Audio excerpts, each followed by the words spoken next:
I never thought losing a husband would end with my own son leaving me on the side of a logging road like a bag of trash. The gravel popped under the tires as Eric pulled over. Not fast, not like an emergency or some sudden engine trouble. No, he eased to a stop, hands relaxed on the wheel, eyes straight ahead. "We're here," he said, like it was a motel or a dentist's office, somewhere you'd go by appointment. "This is where you get off." I blinked. "What?" He didn't look at me, just unbuckled his seatbelt and leaned over to open my door. Cold air rushed in. It smelled like pine and wet dirt. Like winter, about to turn. "Melissa and I need space. We've handled enough." "Handled?" My voice came out small, strangled. "Harold's only been gone 48 hours, Eric said, finally turning to look at me. His eyes were dry, empty. "And we've already been through hell. You moving in would just make everything worse." I stared at him. I couldn't feel my hands. "So you're dropping me off in the woods?" "It's a bus stop, Mom," he snapped. "There's a regional line that comes through. You can figure it out from here." There was no shelter, no bench, just a faded metal sign half sunk in mud, leaning sideways like it was too tired to stand. My suitcase was already in the back seat. Melissa must have packed it. I hadn't even noticed. I turned my head slowly, the way you do when a deer bolts past or you hear something crack behind you in the dark. But there was nothing behind me now. Just trees, fading light, and the sound of my son getting back into his car. "Melissa said we had to set boundaries," Eric said, buckling up again. "This is ours." And then he was gone. Taillights shrinking into the trees. For a long moment, I just stood there. I didn't cry. I didn't scream. I didn't even sit down. I just stood. Because sometimes, when everything collapses, your marriage, your family, your place in the world, the only thing you can do is stay upright long enough to witness it. I was a widow for exactly 2 days before I found out my son wasn't my safe place. He was the exit ramp. But I wasn't done yet. Not even close. 2 weeks earlier, I was still someone's wife. The church hall smelled like lilies and burnt coffee. Too much perfume, too much noise. Grief draped over everything like a heavy tablecloth, hiding the mess underneath. I stood near the sandwiches no one was eating, trying not to cry because Melissa had done her makeup in my bathroom that morning and used the last of my tissues. Harold was gone. Pancreatic cancer, swift and brutal. He was here in spring and buried by fall. Eric stood at the podium during the service, reading from his phone like he was reciting a weather report. "Dad taught me how to fix a fence, change oil, think for myself." He didn't mention me, not once. Not how Harold used to joke that I was the reason our business stayed afloat, or how I sat beside him through every chemo appointment, holding his hand while he vomited into a basin. None of that made the eulogy. When I sat down again, Melissa gave my hand a light pat, the kind you give a stranger at a wedding. Then she was off again, laughing by the punch bowl with some man one didn't recognize. Tall, smooth, expensive watch. Not from Harold's side. I kept staring, trying to place him, but my brain was too fogged. Someone dropped a plate. Everyone jumped. "Except Melissa," she giggled. I drifted around the room like a balloon losing helium. Every smile felt like a performance. Every hug came with a too cheerful, "You look good, Judy," as if widowhood had made me glamorous. That night, I heard Melissa's heels clicking through my kitchen while she reheated something in my microwave. She and Eric had moved in 2 weeks before Harold passed. Just to help, they said, until things settle. But now Harold was in the ground, and I was sitting at my own kitchen table like a guest. My teacup had been moved. So had the framed photo of our wedding day, tucked behind a pile of unopened mail. Bills, probably. My name scrawled sideways like an afterthought. Eric walked in wearing my Harold's old flannel shirt. "Melissa and I were talking," I braced myself. "We think it might be time to think about a care home. Something with structure. For your safety, you know." Safety? Grief hits you like a wave. But disrespect? That's a cold knife in the spine. I nodded. I don't know why. Maybe because it was easier than screaming. I slept in Harold's old recliner that night, pretending it was because of my back. Truth was, I couldn't bring myself to lie in our bed alone. Not with Melissa giggling in the next room. I woke up to the smell of bacon. For a moment, I thought Harold had beaten the odds and everything had been a dream. But when I opened my eyes, it wasn't his humming I heard.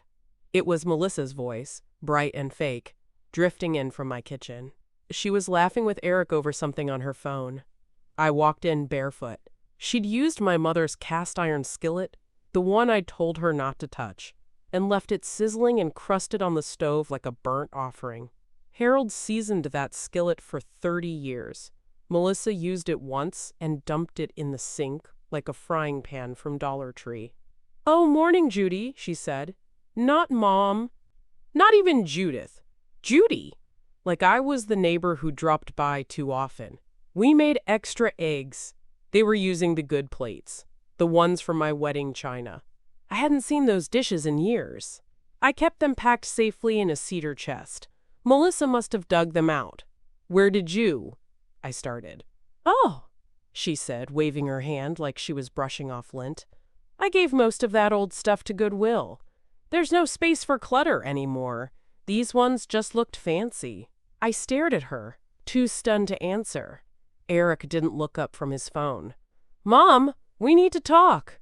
"Of course we did. You're not managing things well," he said, like he was reading off a report card. "The mortgage, utilities, the taxes, it's too much. Dad told us to take over anyway." That wasn't true. Harold never said that. Not to me. "And Melissa found this great place in Salem," he added. "They do light memory care. And they said you could tour today if we want." "Memory care?" My voice cracked. Melissa shrugged. "Well, you have been a little forgetful." Forgetful. Like when I asked Eric to take over the grocery shopping, and we didn't have milk for 2 weeks. Or when Melissa told me she'd take the tax mail to the CPA, and somehow lost a $10.99 Harold had been waiting for. I was grieving, not gone. But in their eyes, I was already fading. A burden to manage. A houseplant that needed rehoming. That afternoon, I packed a small bag and went to stay with my friend Delia in town. I told them I needed time to think. What I really needed was to remember who the hell I was. Because Melissa may have donated my wedding china, but I still had my spine. And Harold's ledger books. Stashed in the garage.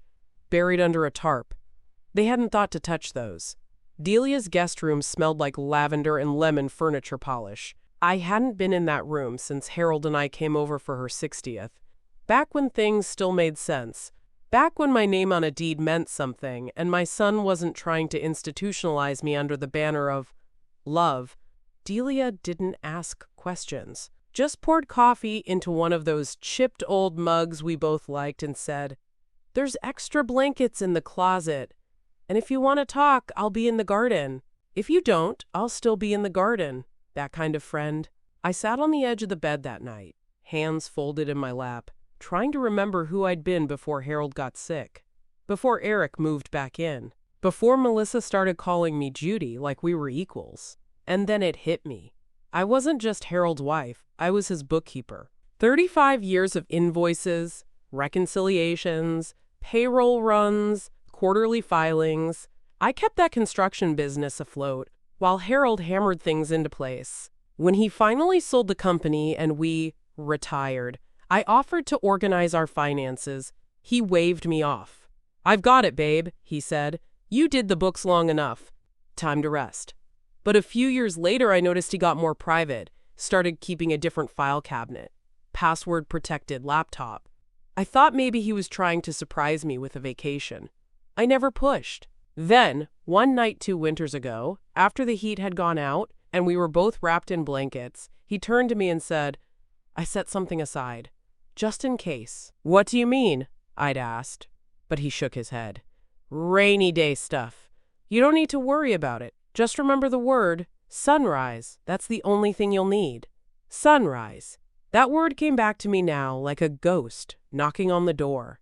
I pulled out a notepad and began to sketch what I remembered. Harold had always been old school, preferred ledgers to spreadsheets, paper to cloud storage. Somewhere, That rainy day stash had to be real. And if it was, there'd be a trail.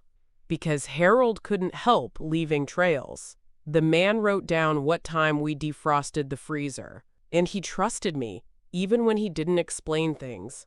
Which meant Melissa and Eric hadn't just stolen my home.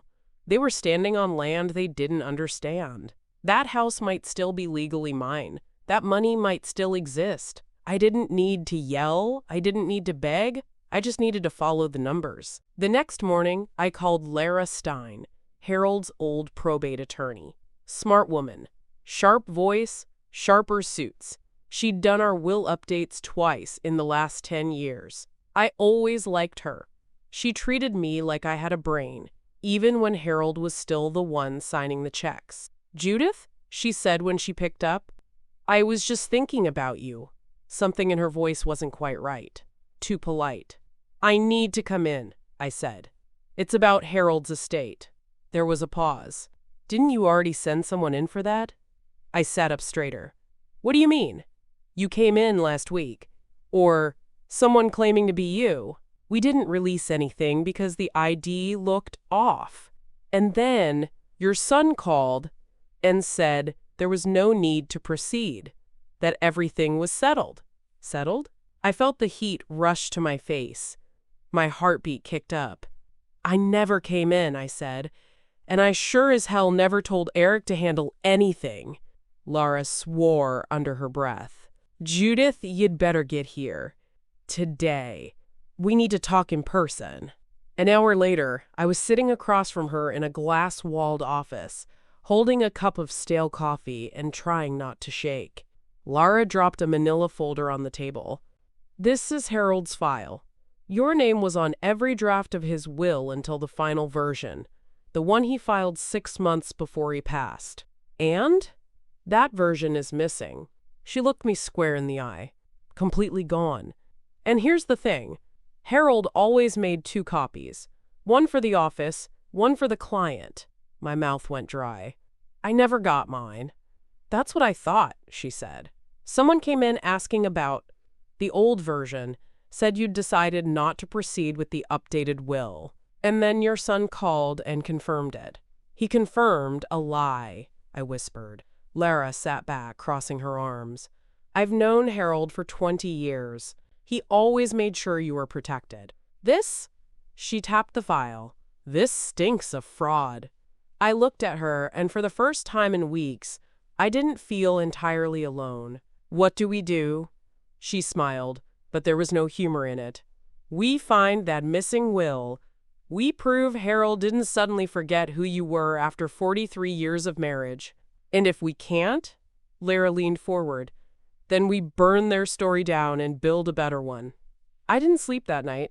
Not really. I lay on Delia's spare bed, the old ceiling fan ticking like a metronome above me, and thought about all the things I didn't say at Harold's funeral, like how he never went to bed without checking the locks, or how he kept a secret stash of peppermints in his sock drawer, or how, even after the cancer made him so tired he could barely stand, he still made me coffee every morning, just to keep some kind of normal. That man wouldn't have cut me out of his will. He wouldn't have left me to the mercy of Melissa's icy smiles and Eric's patronizing sighs. No, someone rewrote the ending while I was still in the first act of grieving. At Lara's office the next day, we laid it out plain. "The goal," Lara said, tapping her notepad, "is to prove that Harold legally named you his primary beneficiary and executor. That missing will, it matters. But we'll also need a paper trail, bank records, witnesses, anything that shows his intent." I nodded. "What about the house?" "Legally, right now it's in limbo. If we prove the updated will existed and it gave you ownership, we can petition to reopen probate. And the CDs," I added. "He'd been investing in those for years." Lara raised a brow. "You have account numbers?" "No," I admitted. "But I have something better. His brain."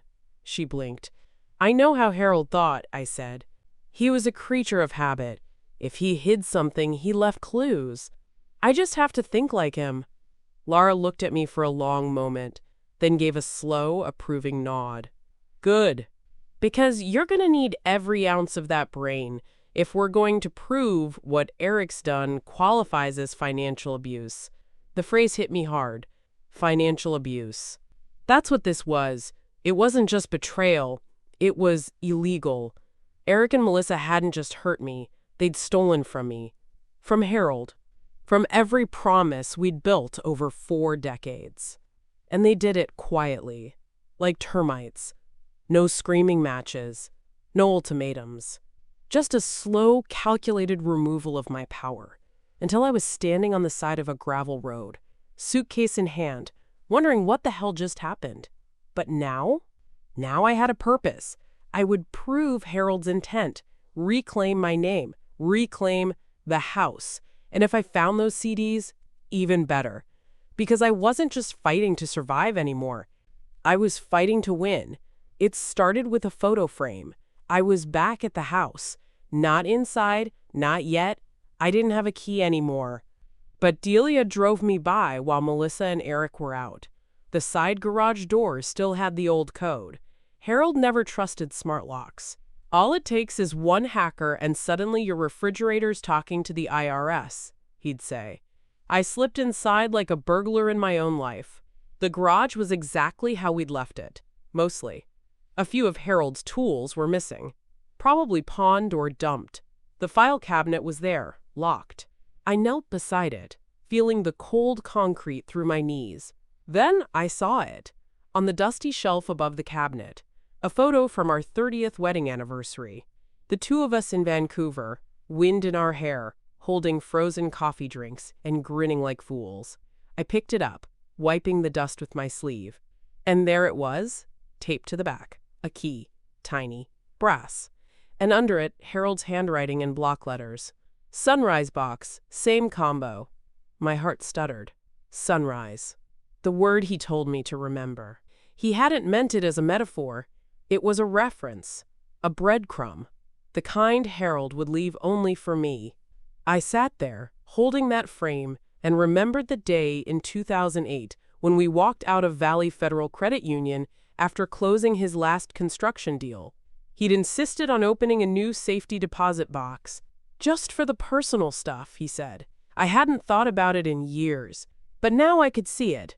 Box number 137. The woman at the counter had asked for a combination. Harold used our anniversary. June 17, 1975. He told her he wanted a number that never changes. Back then, I thought it was sweet. Now? It was survival. That box could hold anything. A will, statements, documents Melissa and Eric would never dream existed. And that key in my hand was proof. Harold didn't trust them either. I took a photo of the frame, tucked the key into my purse, and slipped back out the garage door. Back in Delia's car, I didn't say much, just stared at the trees flashing by and whispered to myself, "You thought I'd be quiet forever. You thought wrong." I hadn't been inside Valley Federal in over a decade. The place still smelled like new carpet and artificial lemon. Too clean, like a lie in Febreze. The teller was maybe 22, nervous around older women, especially ones who asked questions. But Lara was with me, in a navy blazer that said, "Don't even think about it." "I'm here to access box 137, I said, placing the key gently on the counter. "Combination is 061775. The girl blinked. You remember the combo?" "I helped create it," I said flatly. Lara slid over her card. "We'll need to view the contents under legal observation. Please document our access." The girl nodded and disappeared behind a security door.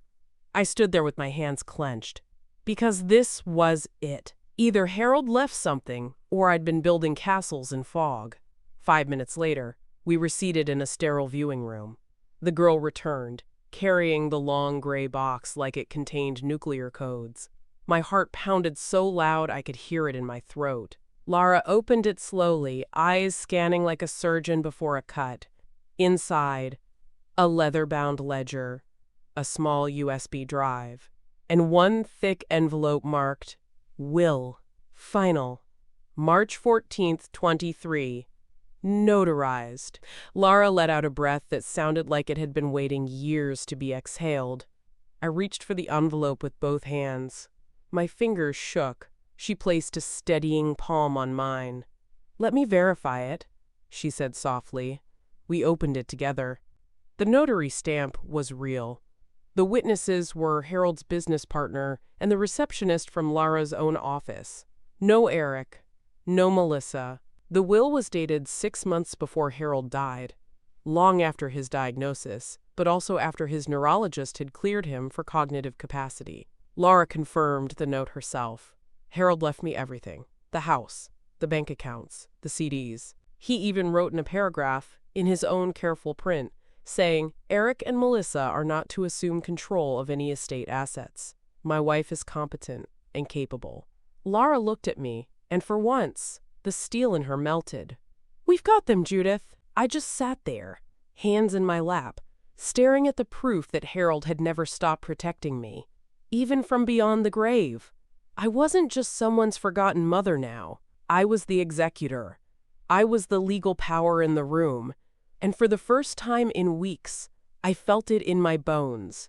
They were going to regret underestimating me. They must have known something was coming. 2 days after Lara filed the petition to reopen probate, I got a voicemail from Melissa. Her voice was syrupy, too sweet to swallow. "Hi, Judy. Just wanted to check in. Eric and I have been really concerned. You've seemed disoriented lately. We're worried about your safety, your memory. Anyway, call me." I didn't. 6 hours later, Eric texted, "Mom, we don't want this to get legal. Let's talk. Melissa says you're not well. I'm filing for temporary guardianship. Please don't make this worse than it already is." Guardianship. They were trying to take control of my life, legally declare me incompetent. Melissa had called it light memory care 2 weeks ago. Now it was a full-blown assault on my sanity. I walked into Lara's office that afternoon with my phone still in my hand. "They're trying to preempt us," I said. She left a voicemail. "He's filing guardianship. Can they do that?" "They can try," Lara replied, already pulling up her calendar. "But it'll backfire. You've got documented capacity from your physician, a notarized will, and now a motive, financial abuse. And the USB," I added. She paused. "Let's take a look." We plugged it into her secure laptop. It was password protected, but the password was easy. Harold O. 61775. The same one he used for the deposit box. Inside were 3 files, all Excel. The first one made Lara sit back in her chair. "Judith," she said slowly, "these are business account withdrawals. Monthly, regular, about $5,000 a month for over 2 years." I stared at the screen. The names on the accounts were familiar. Harold's LLCs from his contracting days. He hadn't touched those in years. "Where's it going?" I asked. She opened the next sheet. The funds had been funneled into an account under a shell company, North Bend Solutions, LLC. The listed agent? Eric Coleman. I felt something in me go still. Not hurt. Not even anger. Just a final click, like the last puzzle piece sliding into place, and showing you the picture was worse than you imagined. Lara clicked the third file. A transcript. A recording of a call Harold had made to his investment broker. "I want to make sure Judith is protected if Eric ever gets greedy," Harold's voice said. Clear. Steady. "She's the one who'll be left, not him." Melissa had wanted me declared incompetent. Eric had tried to steal my legal rights, but Harold had known. Even as he was dying, he'd seen what they were. And now? So did I. The next step was connecting the dots. Lara called in a forensic accountant, a wiry woman named Beth who had the polite charm of a librarian and the instincts of a bloodhound. I handed her the USB, the ledger from the safety deposit box, and a folder of old bank statements I'd been too heartbroken to shred after Harold died.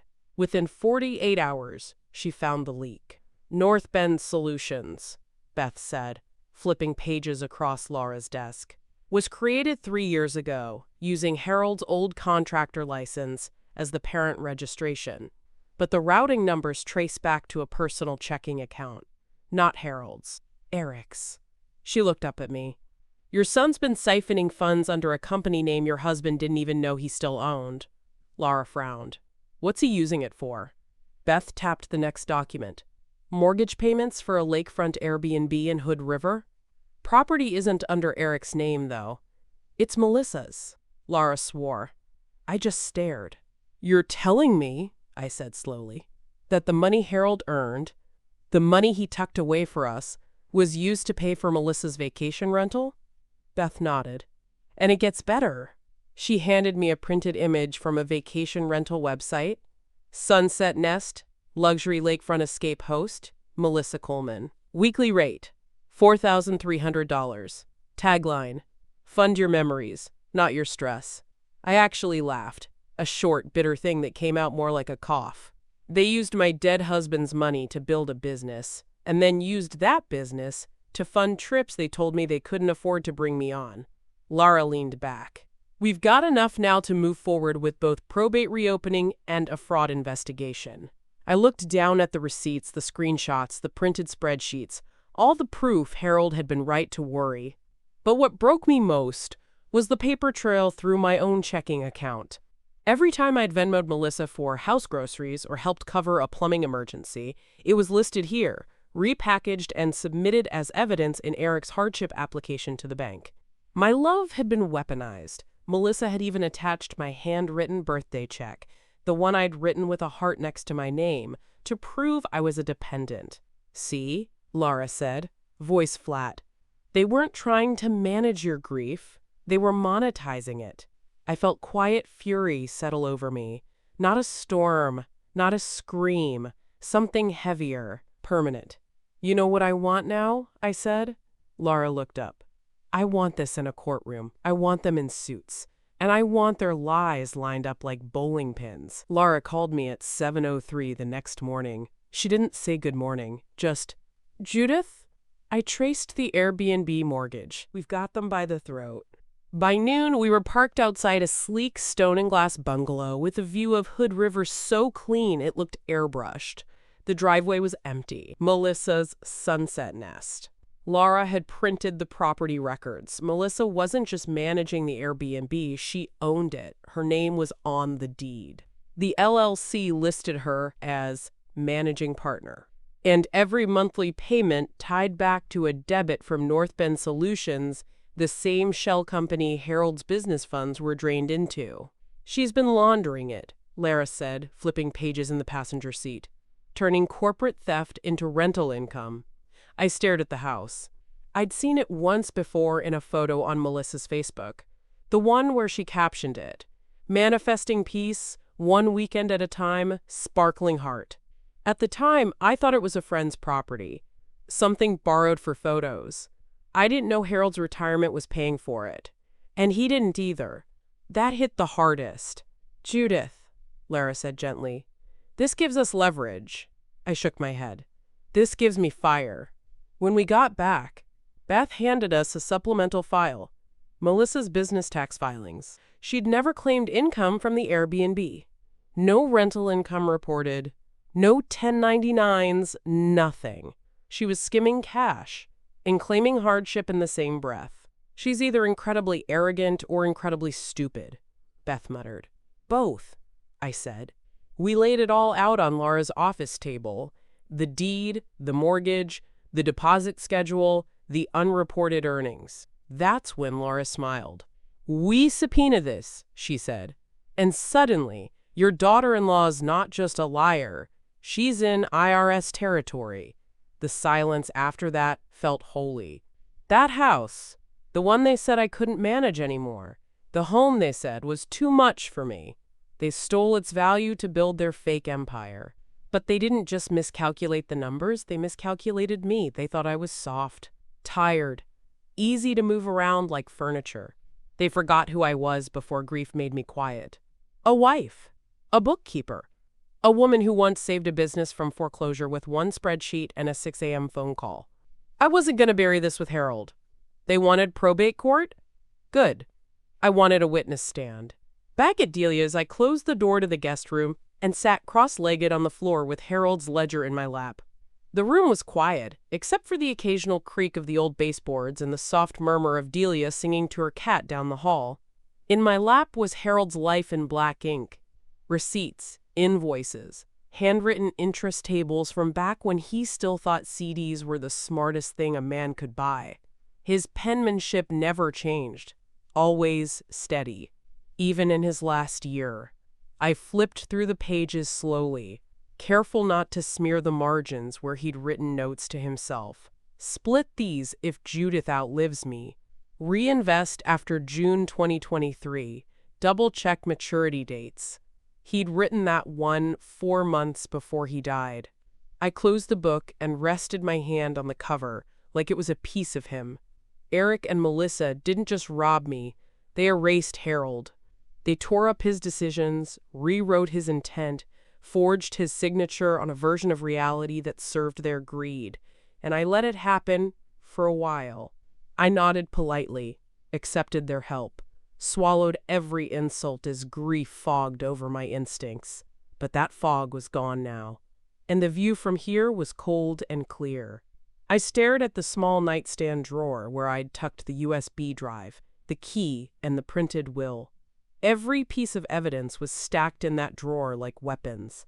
But what it couldn't hold, what it couldn't contain, was the ache in my chest. Eric used to beg me to braid his hair before preschool. He cried when Harold left on business trips. He once asked Santa to bring me new mittens, because mine were full of holes. How does that little boy grow into the man who hands you a suitcase and tells you to get out? I don't know, maybe Melissa hollowed him out. Or maybe that darkness was always in him, waiting for an opportunity and a co-conspirator. Either way, that boy is gone.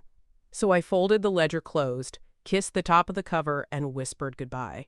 Then I opened a fresh notepad and wrote the names of everyone I trusted. I drew a line through the ones who had to go, and circled the ones who still stood with me. At the top of the page, in big block letters, I wrote, "No one erases me again." The morning we filed the motion to reopen probate, it was raining. Hard. The kind of rain Harold used to say, "Wash the lies off the street." I sat beside Laura in the Marion County Courthouse as she handed the clerk a thick manila envelope. Printed, signed, notarized, and ready to detonate. Inside, the notarized will from the safety deposit box, bank records showing transfers into Eric's Shell LLC property records for Melissa's Airbnb, and a declaration from Harold's investment advisor confirming his verbal intent to protect me. It wasn't just a petition. It was a weapon. The judge reviewed the emergency motion within 48 hours and issued a formal summons to Eric, Melissa, and the notary from Harold's will. A court date was set, next Thursday, 9 a.m. That afternoon, I sat on Delia's porch swing, watching the rain pool along the steps, and sent a single text. "Eric, I'll see you Thursday. Wear something respectful." Mom, no smiley face, no "love you." Just the tone of a woman who remembered what dignity felt like. I stared at the screen after I sent it. Read receipt. Delivered. Seen. No reply. 20 minutes later, Melissa's number rang. I let it go to voicemail. Her voice was tight, controlled. "Judith, you really need to think this through. You're not well. You're being manipulated by people who don't know the family dynamics. If you want to resolve this peacefully, we can sit down and..." Click. I deleted it before it finished. I'd sat down with snakes once already. I wasn't doing it again. Laura sent over the court agenda that night. Formal hearing. Witness statements. Cross-examination. Document review. Judicial recommendation. "This is your moment," she wrote in her email. "Show them you're not the one who needs supervision." I didn't sleep much, but I wasn't afraid. In fact, I felt something else blooming in me. A quiet readiness. Not rage. Not revenge. Clarity. They tried to make me invisible. Legally, emotionally, financially. They almost succeeded. But now, they'll have to look me in the eyes. In court. In front of a judge. Under oath. No manipulation. No passive-aggressive sighs. No locked bedroom doors or whispered bank account transfers. Just truth. And consequences. And when Eric sees me walk into that courtroom, standing tall, documents in hand, lawyer at my side, he'll finally realize this isn't the same mother he shoved off on the side of that road. This is the woman who's coming back for everything. The county probate courtroom was smaller than I expected. Beige walls, brown carpet, a single humming overhead light that flickered when the air conditioning kicked in. It smelled faintly of dust, like justice had been waiting too long to be cleaned. I walked in wearing Harold's favorite navy blue wool coat. The one he always said made me look like I meant business. I did. Eric was already there. He looked up when the door opened. And for a second, just a second, his face cracked. Like he expected a woman broken by grief, not the one walking in with a briefcase and 2 copies of her own damn will. Melissa sat next to him in a $900 blazer and a look that said, "I dare you." Her lips were pinched, her posture perfect. She didn't meet my eyes. Lara and I sat at the petitioner's table. Her tone was calm, but coiled, every word deliberate. The judge entered, an older woman with sharp eyes and no patience for posturing. She began without preamble. This hearing has been convened to determine whether the estate of Harold Eugene Coleman was settled with full and honest disclosure, and whether the decedent's final wishes were executed as intended. Let's determine who is telling the truth. Eric flinched. Melissa crossed her legs too fast. First, Laura presented the notarized will from the safety deposit box. Filed March 14, 2023, she said. Signed by Harold Coleman. 2 witnesses. Notarized. Names Judith Coleman as sole executor and primary beneficiary. This version was not submitted during initial probate. The judge raised an eyebrow. Why not? Laura didn't answer. She didn't have to. The notary, a mousy man in a bad tie, was called to testify. He confirmed the will was authentic. Mr. Coleman was specific.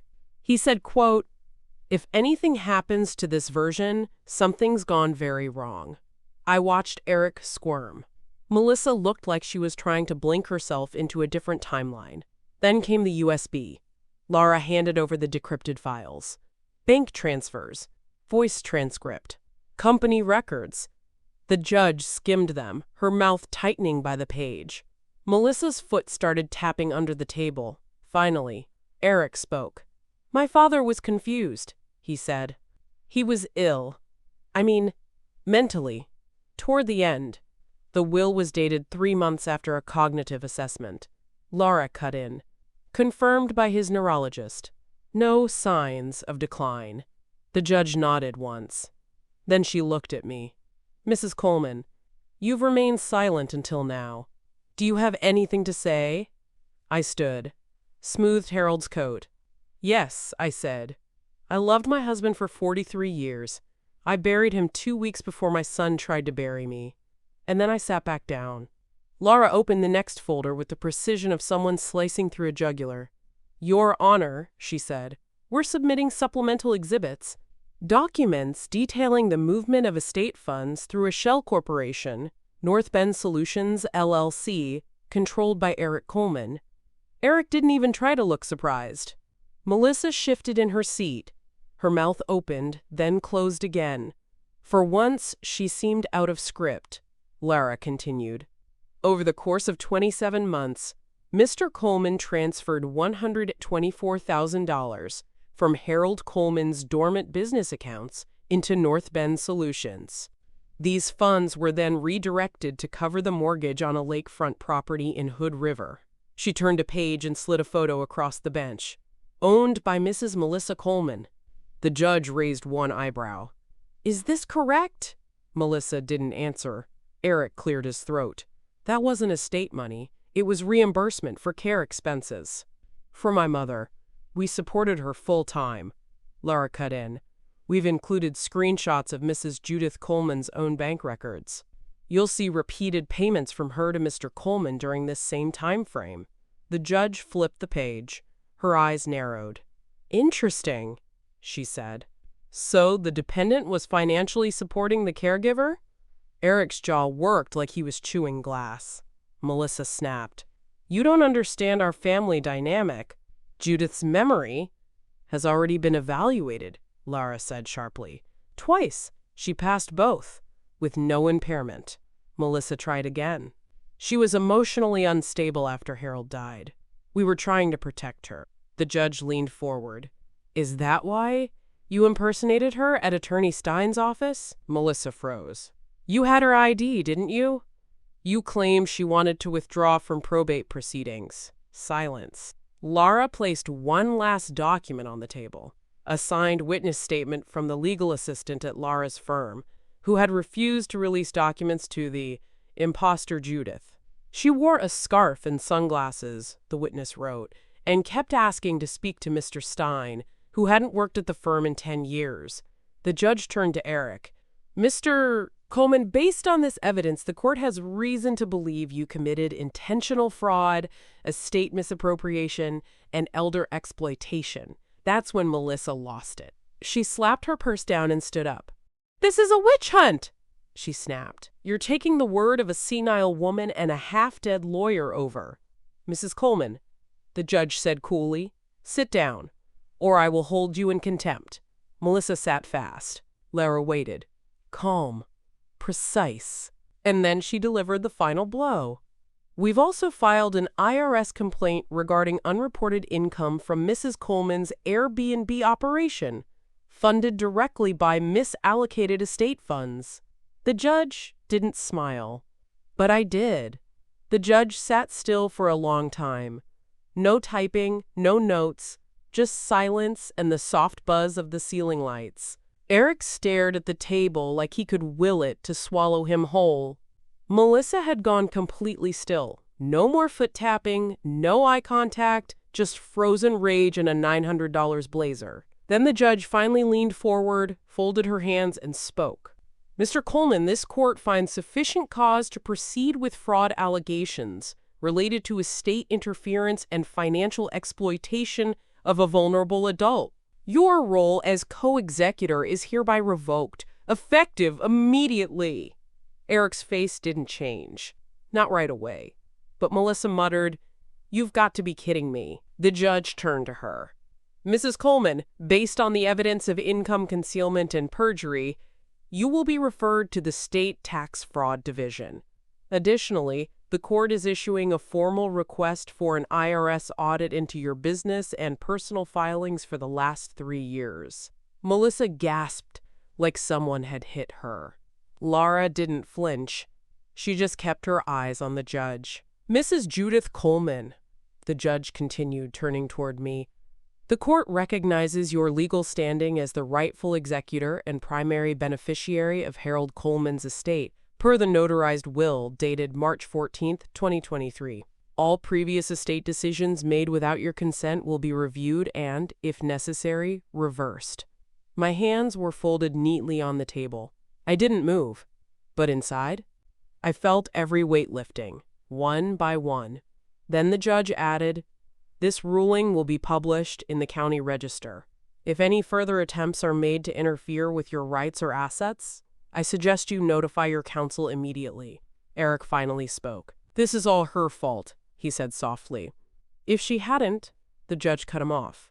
No, Mr. Coleman, this is the result of your choices, not hers. Melissa stood too fast and knocked over her purse. Lipstick, receipts, a set of keys, and a single gold money clip clattered across the floor. I didn't help her pick it up. I just stood, smoothed Harold's coat, and looked her in the eye. She looked away. The hearing was adjourned at 10:42 a.m. As we walked out, Lara leaned over and whispered, That's checkmate, Judith. I nodded once. No smile, not yet. But later that day, I walked past a bulletin board in the courthouse lobby and saw the first copy of the ruling, already pinned. Estate fraud allegations confirmed. Authority returned to widow. It wasn't vindication. It was restoration. And it was just the beginning. The ruling went public by Monday morning. It wasn't front-page news. Probate fraud rarely is, but in a town like ours, the county register spreads faster than wildfire in August, especially when you've been sitting in the front pew of St. Andrew's Baptist for 20 years. By noon, Delia called from the church office, practically vibrating through the phone. "You're not going to believe this," she whispered. Pastor Rick pulled Eric and Melissa from the Sunday board. Completely? They're reevaluating their roles, which is polite church speak for they've been dropped like a flaming casserole. I didn't gloat. Not out loud. But I did fold my laundry with a little more satisfaction than usual. By Wednesday, Melissa's short-term rental page had gone dark. The IRS flag alone was enough to spook the hosting site. Beth had said as much. "Their fraud division doesn't play," she told us, "especially when there's documented misuse of inherited business funds." A week later, a notice came in the mail addressed to estate of Harold Coleman, care of Judith Coleman, executor. I opened it at the kitchen table I now sat at alone, the one Melissa once called too cluttered for company. It was a bank statement. All estate accounts previously frozen had been reactivated. The balances totaled more than I expected. Harold had squirreled away more in those CDs than he ever told me. $192, 347.92. The checkbook was in my name again. The house title? Already refiled. With my signature. Just mine. Lara had moved quickly, efficiently, like she'd been waiting for someone to give her permission to go for the jugular. The next Sunday, I returned to church. I wore black slacks, Harold's silver pin on my coat, and the soft blue scarf Melissa once said made me look washed out. I walked through those doors like I had every Sunday for 40 years. Only this time, people moved to greet me, not out of pity, out of recognition. "Judy, we had no idea. Why didn't you say anything? I always knew something was off with Melissa. I'm so sorry." "And the best one," whispered by the wife of Eric's old fishing buddy as she pressed my hand. "We didn't know how much they took until it all came out. But we know who it really belonged to now." Eric and Melissa didn't show that day. Or the next. A vacuum formed where their social lives used to be. No more brunch invites. No more committee meetings. Just silence. This time, theirs. And me? I sat in my rightful seat. Quiet. Steady. But inside, I wasn't sitting anymore. I was standing. The court ruling triggered automatic reviews. Lara had warned me. Once fraud's proven in probate, the dominoes don't just fall. They crash. The first came in the form of a certified letter. R.E. Restitution Agreement. Case number 042198FE. It detailed the financial clawback, $72,000 in unauthorized withdrawals from Harold's LLCs, $18,000 in misappropriated living expenses, $5,400 in forged legal filings, total $95, $400 to be repaid in full within 120 days. Or a lien would be placed on Melissa's Hood River property, the Airbnb, the one built on Harold's stolen money. Lara called it a poetic wedge. I called it just. Eric tried to argue, filed an appeal citing, quote, familial misunderstanding and emotional strain following his father's death. The judge rejected it in under a week. Emotional strain, she wrote, is not a legal license to exploit a parent. I framed that sentence. The second letter came from the State Fraud Division, a penalty notice tied to Melissa's unreported rental income. Estimated fines, $16,000 plus interest, pending full audit. Beth, our forensic accountant, called it a, quote, very polite guillotine. By week 3, their attorney stopped responding altogether, probably unpaid, or just exhausted. I, however, was paid in full. All of Harold's CDs matured within 60 days of the court's decision. Lara oversaw the transfer into a protected estate trust, in my name alone.